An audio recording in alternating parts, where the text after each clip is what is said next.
కేసీఆర్ కుటుంబాన్ని కాపాడే యత్నంలో కరీంనగర్ మంత్రి ఆధారాలున్న చర్యలెందుకు తీసుకోలేదు? ప్రజల దృష్టి మళ్లించేందుకే డ్రామా. నీరుగార్చిన ఫోన్ ట్యాపింగ్ కేసు. కేసీఆర్ బాటలోనే సీఎం రేవంత్. బీజేపీ నేత బండి సంజయ్ ఆరోపణలు. కేసీఆర్ పైనే చర్యలెందుకు? బస్ యాత్రతో కాంగ్రెస్ బీజేపీలో దడ. అందుకే ఆగ మేఘల మీద 48 గంటలు నిషేధం. కేంద్రం చేతిలో ఈసీ కీలు బొమ్మగా మారింది. మా ఫిర్యాదులపై మాత్రం పట్టింపు లేదు. రేవంత్ భాషపై ఫిర్యాదు చేసిన చర్యలు లేవు. మీడియా సమావేశంలో కేటీఆర్. ఆగస్టు కల్లా రుణమాఫీ. హరీష్ రావు రాజీనామా సిద్ధం చేసుకోవాల్సిందే. వెంకటరామరెడ్డి పేదల భూములు కొల్లగొట్టాడు. ఆదివాసులపై బీజేపీ పార్టీకి ప్రేమ లేదు. పోడు భూముల పరిష్కారంలో కేసీఆర్ నిర్లక్ష్యం. ఆదివాసీ మహిళ సుగుణకు టికెట్ ఇచ్చాం. రిజర్వేషన్లు ఉండాలంటే కాంగ్రెస్ గెలవాలి. సిద్దిపేట ఆదిలాబాద్ సభలో సీఎం రేవంత్. మాజీ సీఎల్పీ నేత జానారెడ్డిని విమర్శించే స్థాయి ఎమ్మెల్యే గుంటకండ జగదీష్ రెడ్డికి లేదు. ప్రభుత్వ భూములు ఆక్రమించుకున్న రియల్టర్ల దగ్గర జగదీష్ రెడ్డి డబ్బులు తీసుకుని కలెక్టరేట్ నిర్మాణం చేశారు. ప్రజా దర్బార్లో బీఆర్ఎస్ నాయకుల భూ కబ్జాల ఆరోపణలు బయటపడుతున్నాయి. సూర్యాపేటలో జరిగిన అవినీతిపై కమిటీ వేసి నిజాలను బట్టబయలు చేస్తాం. 2014లో జగదీష్ రెడ్డి ఆస్తులు ఎన్ని, ఇప్పుడున్న ఆస్తుల వివరాలు చెప్పాలి. మీడియా సమావేశంలో మాజీ మంత్రి రామరెడ్డి దామోదర్. రేపు కొత్తగూడెం రానున్న సీఎం రేవంత్ రెడ్డి. సీఎం సభను జయప్రదం చేయాలని పిలుపునిచ్చిన ఐఎన్టీయూసీ నాయకులు. ఎమ్మెల్యే వివేక్ వెంకట స్వామికి రాజ్ ఠాకూర్ కు సింగరేణి చరిత్ర ఏం తెలుసో, సింగరేణి కార్మికుల కోసం ఏం పోరాటం చేశారో చర్చకు సిద్ధమా? ఎమ్మెల్యే మక్కాన్ సింగ్ మాట్లాడితే ప్రజలు నవ్వుకుంటున్నారు. మాజీ మంత్రి బీఆర్ఎస్ పార్టీ పెద్దపల్లి ఎంపీ అభ్యర్థి కొప్పుల ఈశ్వర్. బీజేపీ హటావో ఓబీసీ బచావో. బీసీ వ్యతిరేక కిషన్ రెడ్డిని చిత్తుగా ఓడిద్దామన్న బీసీ సంక్షేమ శాఖ అధ్యక్షులు మేకపోతుల నరేందర్ గౌడ్. ఓటుకు నోటు కేసులో దొరికిపోయిన దొంగ రేవంత్ రెడ్డి. 420 అబద్ధపు హామీలు అమలుకు నోచుకుని 6 గ్యారంటీల స్కీమ్లో 400 సీట్లు వస్తే బీజేపీ పార్టీ రిజర్వేషన్లు తీసేస్తుంది. కేంద్రంలో కాంగ్రెస్ పార్టీ అధికారంలోకి రాకపోతే 6 గ్యారంటీల స్కీమ్లు అమలు చేయరా? విలేకరుల సమావేశంలో ఏర్పాటు చేసిన BRS parliament incharge Doodimetla Balaraj. Khammam జిల్లాలో బీజేపీ పాగా. తాండ్రను అత్యధిక మెజారిటీతో గెలిపించాలి. ఇంటింటి ప్రచారంలో బీజేపీ నాయకులు. ప్రజలకు, నాయకులకు, కార్యకర్తలకు నేనున్నాను. ఏ సమస్య ఉన్నా పరిష్కరిస్తా.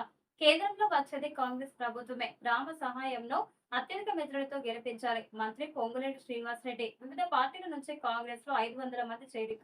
ప్రజలను మోసం చేస్తున్న కాంగ్రెస్ సర్కార్ 6 గ్యారంటీలు ఏమయ్యాయని కాంగ్రెస్ నాయకులను ప్రజలు నిలదీయాలి. సీఎం రేవంత్ రెడ్డికి మహిళలంటే గౌరవం లేదు. జంపింగ్ నేత రంజిత్ రెడ్డికి ప్రజలు ఓటుతో బుద్ధి చెప్పే సమయం ఆసన్నమైందని మాజీ మంత్రి సబితాయింద్రారెడ్డి. ఓటు వేసే బాధ్యత మీది, అభివృద్ధి చేసే బాధ్యత నాది.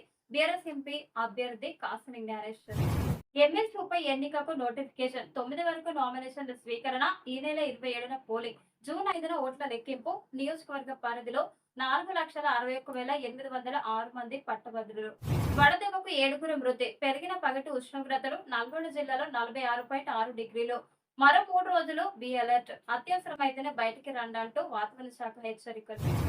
రేపిస్ట్ కు మద్దతు ఇచ్చినందుకు మోడీ క్షమాపణలు చెప్పాలి. ఎస్సీ, ఎస్టీ, బీసీ రిజర్వేషన్లు లాక్కుంటుంది.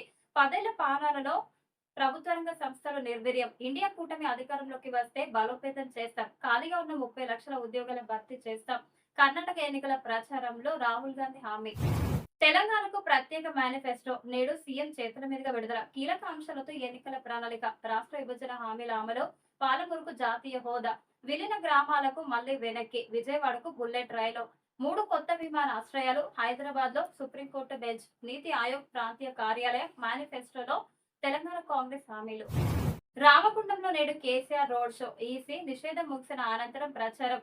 గులాబీ దళపతి బస్సు యాత్ర రీషెడ్యూల్. 4న మంచిర్యాల, 5న జగిత్యాల, 6న నిజామాబాద్, 7న కామారెడ్డి, మెదక్, 8న నర్సంపూర్, పట్టంచెరు, 9న కరీంనగర్ రోడ్ షో. సిద్దిపేటలో ముగింపు సభ. హరీష్ ఆగస్టు తర్వాత సిద్దిపేట కూడా కాంగ్రెస్. ఇదే గడపై 1,00,000 మందితో సభ పెడతాం. కేసీఆర్ కుటుంబానికి చెల్లబల్లు జైలే కరెక్ట్ అన్న రేవంత్ రెడ్డి. నాడు గులాబీలు, నేడు ప్రత్యర్థులు. వరంగల్లో ప్రధాన పార్టీల పోరు తీరిది. నిన్నటి దాకా స్నేహం, ఈ రోజు వైరం. పరస్పరం విమర్శలు, వ్యక్తిగత దూషణలు. ప్రచార సరళిలో వింత పోకడలు. ఎవరికి వారే గెలుపు ధీమాలు. మీ ఓటు రిజర్వేషన్లకా, రద్దుకా? మళ్ళీ వాళ్ళు వస్తే ఎత్తేస్తారు. అందుకే భాజపా లెక్కలు కులగణన జోలికి వెళ్లడం లేదు. రాజ్యాంగాన్ని మార్చేస్తారు. ఆలోచించి ఓటు వేయండి. కాంగ్రెస్ కు ఓటు వేస్తే గెలిపిస్తే కోడుకొంకు పట్టారు. ఆసిఫాబాద్ జనజాతర సభలో సీఎం రేవంత్. ఎన్డీఎస్ఏ నివేదికపైనే మేడిగడ్డ భవితవ్యం. వర్షాకాలం సమీపిస్తోంది. తక్షణం పునరుద్ధరణ చేయాలి. లేదంటే తాత్కాలిక మరమ్మతులు చేపట్టాలి. న్యాయ విచారణకు ఆ రిపోర్టు కీలకం. సాధ్యమైనంత త్వరగా నివేదిక ఇవ్వండి. ఎన్డీఎస్ఏకు నీటిపారుదల శాఖ లేఖ. తెలంగాణలో త్రిబుల్ ట్యాక్స్ పేరుతో 6,000 కోట్ల స్వాహా. 3 రోజులు మరో అవినీతి బయటపెడతా. సీఎం రేవంత్ పై బీజేపీ ఎంపీ నేత ఏలేటి మహేశ్వర్ రెడ్డి. కేసీఆర్ ప్రపంచాన్ని అడ్డుకునేందుకు చిల్లర ప్రయత్నాలు. పార్లమెంట్ ఎన్నికల్లో బీఆర్ఎస్ మెజార్టీ స్థానాలు గెలుచుకుంటుందని ధీమా వ్యక్తం చేసిన మాజీ మంత్రి సూర్యాపేట శాసనసభ్యులు జగదీష్ రెడ్డి. పట్టుకుంటే వదలరు. తలనొప్పిగా మారిన నగదు తనిఖీలు. బెంబెలెత్తిస్తున్న వ్యాపారులు. హైదరాబాద్ తరలిస్తున్న 2,000 కోట్ల పట్టువేత. 4 కంటైనర్లలో పోలీసులు సోదాలు. విచారణలో ఆర్బీఐ మొత్తాలుగా గుర్తింపు. అధికారుల ఆదేశాలతో వదిలేసిన పోలీసులు. చెరుకు రైతులకు రాష్ట్ర ప్రభుత్వం తీపి వార్త. నిజామాబాద్ షుగర్ లిమిటెడ్ కు త్వరలోనే పూర్వ వైభవం. 3 ఫ్యాక్టరీల రీఓపెన్ కు కసరత్తు ప్రారంభం. బకాయిల చెల్లింపునకు వన్ టైం సెటిల్మెంట్. 43 కోట్లు విడుదల చేసిన రాష్ట్ర ప్రభుత్వం. సెప్టెంబర్ 17 లోగా ఫ్యాక్టరీల పునరుద్ధరణ. పెట్టడమే బీజేపీ లక్ష్యం. 3 విభజన రాజకీయాలకు తెర తీశారు. రాష్ట్రంలో బారసపనే కాలి. కోదాడ ప్రచార సభలో మంత్రి ఉత్తమ్ కుమార్ రెడ్డి. నిరాశతోనే మోడీ ద్వేషపూరిత ప్రసంగాలు. కాంగ్రెస్ మేనిఫెస్టోలో ఏముందో ప్రజలందరికీ బాగా తెలుసు. నిరుద్యోగం, ధరల పెరుగుదలపై మాట్లాడండి. ప్రధానికి చీఫ్ ఖర్గే లేఖ. 10 ఏళ్ల పాలనపై ఓట్లు అడగడం మంచిదని హితవు.